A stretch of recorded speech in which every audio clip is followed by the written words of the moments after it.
नापासच दहावीत बघ. अरे 10वीत आलोत का तर हेच समजण्यात आलंय बघ.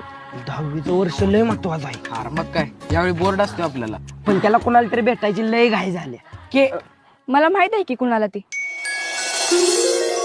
सर्व विद्यार्थ्यांना आणि शिक्षकांना कळवण्यात येते की कराड येथे शासनातर्फे आंतरशालेय लघुनाटिका स्पर्धेचं आयोजन करण्यात आलेलं आहे. बायकोचं कुणी केलंय का? अहो तुम्हाला मी किती सांगितलंय की त्या मोरीसनी काय देत जाऊ नका. आमच्या हुमऱ्यावर बी हाय लावसतीन तिचा पदर फाडून आणला की आपल्यासनी पाहिजे ती देती म्हणतात. आज तर मला तो रक्षाबंधन बघायचं आहे. मधुकर कुठे गेला? किंवा गीता तोडून बसलाय. उठ उठ. सर, कसली प्रॅक्टिस चालू आहे? 15 ऑगस्टची यंदाच्या प्रभात फेरीत झांज पथक वाजवायचं. मग आम्ही नाही झांज पथकात. हे